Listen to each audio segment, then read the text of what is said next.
think we got a little bit of a bombshell here today as far as injury news here, because we heard from Ben Johnson on Jaylon Johnson that, he's expecting that he will be ready to go probably around week 1. And I'll get you the direct quote. Said, I think there's a scenario where he'll be ready week 1. That's really the target date. I know he's working hard and diligently to get out there. Yeah. With these types of injuries that he's got, you just never know. So I'm not tripping, right? That's the first time we've heard this, because Ryan Poles didn't tell us. He said that it would take him a few weeks to get out there. And this was July 22nd that Poles said that. That was, today's the 31st.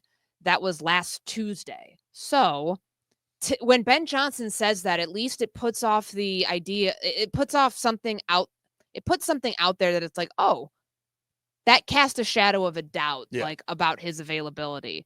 And to say, I think there's a scenario he'll be ready for week 1. Does that mean he's missing all of training camp? It sounds like it to me. Like, if you're reading between the lines on that, that's what that sounded like. Yeah, 100%. Like, I literally heard that and I think compared with, or paired up with what we heard from Dennis Allen yesterday about this cornerback 2 competition that's also out there, right? And you're getting Tyreek Stevenson, you're getting Nashawn Wright here. Like, it really changes up this DB room for you if you've got Jaylen Johnson coming into week 1 versus Justin Jefferson, who's, in my opinion, the best wide receiver in the league. You can argue Jamar Chase. I'm here for the argument. But, like, that's not a situation that I think Bears fans, us as Bears media, probably the Bears, thought that they were going to be in.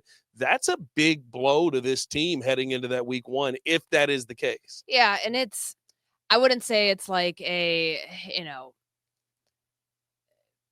way that it was phrased, like, I think there's a scenario leaves you to believe that there's something that may have, like, he might not be progressing as fast as they would have thought. Yeah. And I don't want to call it a setback, but, like, that's how that comes across, that somebody who is here, we know he's in the building, we know that he's in meetings, he's doing his own rehab stuff. We're just not seeing him at practice, but it leaves a lot more questions than I think we had when we heard last week that, a few weeks he'll be back. Yeah. Like, this doesn't sound like he's going to be back for training camp. That's the way that they're putting it. Like, the way that Ben Johnson said it makes me think, all right, maybe week 1?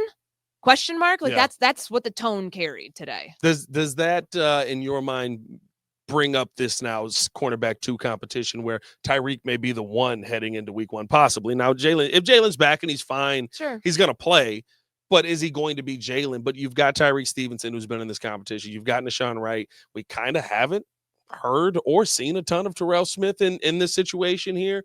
It's kind of been those two. Does this raise the level of that competition now for you? Oh, yeah. And I think that Dennis Allen was very calculated in the way that he said that the number 2 cornerback spot is open right now. Yeah. Like, that's a motivation thing for Tyreek Stevenson. And how does he not let that get into his head? I mean, there were even moments. I mean, Luther Burden got the better of him. Luther Burden was killing him. Got the better of him twice. Outside of the pick. But even in one-on-ones, though. One-on-one. Yeah. Like, he beat him, and then he got a nice ovation from the crowd. And then the one that came down the sideline, like, that was Tyreek Stevenson in coverage. It was a great catch. It was like right in his bread basket, if you want to call it that, like, for Luther Burden. But, Tyreek's got to, like, I think it's smart when it's like everybody's got to earn something on this depth chart to like, erase, the cornerback spots too. Of like, Tyreek, you may have been CB2 in this offense last year, but you got to earn it this year, because Nashawn Wright is an experienced cornerback with 2 different teams in the NFL. It's, I think, a 3rd round pick. Yeah. Like, Al Harris has the institutional knowledge of him. Like, it's not like, it's my job to lose. I think it's your job to win, which is good. And I think it's going to breed some really good competition, knowing that you're right. When Jaylen Johnson comes back, he's your number 1 corner. He's CB1. Yeah. We know that. But, like, this is probably better competition than you could get if he was out there. Yeah. Obviously, they want him out there, but, like, to, like, truly guys that are more on the same playing field versus a corner that's going to shadow guys, that's going to be on your number 1 receiver and do all the things that we thought he should have been doing for a while on this team. I think it's probably going to be the second most exciting, or maybe even the most exciting. I don't know how exciting left tackle is. I mean, it's the most exciting for me. It's the most exciting for me. But, like, in terms of exciting, that second cornerback spot against some of the Dolphins wide receivers, when you're going to have Tyreek Hill, Jalen Waddle, Yeah. all those dudes come in next week. That's going to be fun to watch. Is it a little bit concerning at all, right? Because listen, Deshaun Wright he's played really well out here, but it doesn't feel like Tyreek is taking that next step.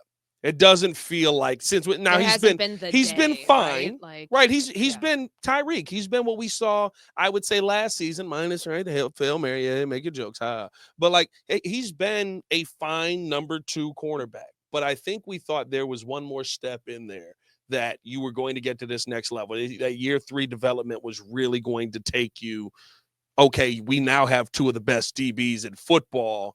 And I feel like we haven't really seen that. And it's why Deshaun Wright has been able to go out there and compete so much. Yeah. And that's somebody I think who needs a really good, after the player day off, needs a really good couple days. Like he's got the pick today at the end of practice, good pick. Really good way to end. And then the momentum you build off of that, shutting guys down in one-on-ones. Yep. Like today was really we haven't seen a whole lot of one-on-one work. No, you know what I mean? Not much. Maybe that's clearly it's part of Ben Johnson's practice style, or not as part of it as much. But on a day where you go nearly 2.5 hours, you're going to have more room for that. I think seeing him shut down receivers in those drills, and also in the team period, like just being able to be on the ball. Yeah. Like, this guy can be a ball hawk if he wants to be. Put him in that position as much as you're putting. Kyler Gordon, he's roving around the secondary. He's getting a chance to make plays. I think Tyreek Stevenson, if he can take advantage of that, same thing, then he's going to, the conversation could shift very quickly to, okay, no, he's actually like holding down his number 2 cornerback spot. Yeah, 100%. Deshaun Wright, for everything we want him to be and what we're seeing here, again, he's having a great camp. There's a reason Minnesota let him go. There's a reason that Dallas let him go. He hasn't been that game changer. Now he's in a Dennis Allen system that may benefit him more. He's working with Al Harris again, that may benefit him more. But he also didn't take that step. So I think that there's ample opportunity for Tyreek to hold down this spot. And once again, I continue to say it, I trust the DB guy with my kids at this point, because like he don't miss. He don't get it wrong. So